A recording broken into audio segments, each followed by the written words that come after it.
Allahumma barik wa salli wa sallim nahmadu nusalli ala rasulil karim amma ba'.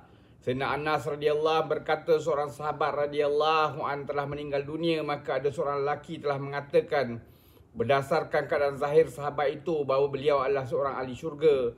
Lantas baginda SAW bersabda, apakah kamu mengetahui bahawa kemungkinan dia ada berkata perkara-perkara yang sia-sia atau dia bahil dengan perkara yang tidak akan merugikannya sedikit pun. Mishkat Tirmizi. Dan Anas radhiyallahu berkata, seorang sahabat radhiyallahu an telah meninggal dunia, maka ada seorang lelaki telah mengatakan berdasarkan keadaan zahir sahabat itu bahawa beliau adalah seorang ahli syurga. Lantas baginda SAW bersabda, apakah kamu mengetahui bahawa kemungkinan dia ada berkata perkara yang sia-sia atau dia bahil dengan perkara yang tidak akan merugikannya sedikit pun. Mishkat Tirmizi.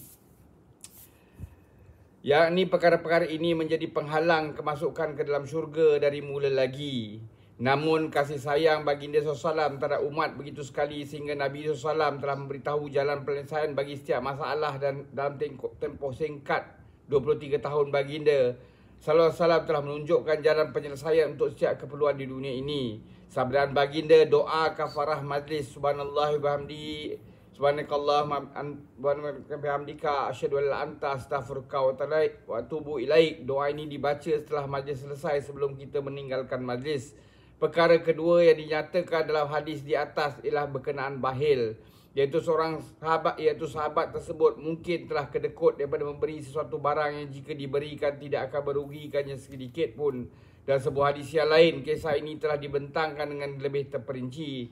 Dalam hadis itu Nabi SAW telah bersabda, mungkin telah dia berbicara dengan perkara yang sia-sia ataupun mungkin dia pernah kedekut dalam perkara yang sia-sia. Kita sendiri menganggap banyak perkara hanya sebagai perkara yang remeh, namun perkara itu di sisi Allah SWT adalah perkara yang besar dan tinggi darjatnya, sama ada daripada segi pahala ataupun dosa. Dan sebuah hadis Bukhari dinyatakan bahawa ada seorang yang melafazkan suatu perkataan untuk keredaan Allah SWT yang dia sendiri menganggap perkataan itu tiada apa-apa kepentingan, namun kerana perkataannya itu darjatnya ditinggikan begitu banyak.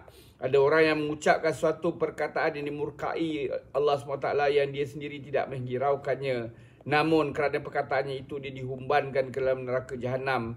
Dalam hadis lain, dia telah dihumbankan ke dalam neraka sejauh jarak antara timur dan barat. A'udzubillahi min zalik.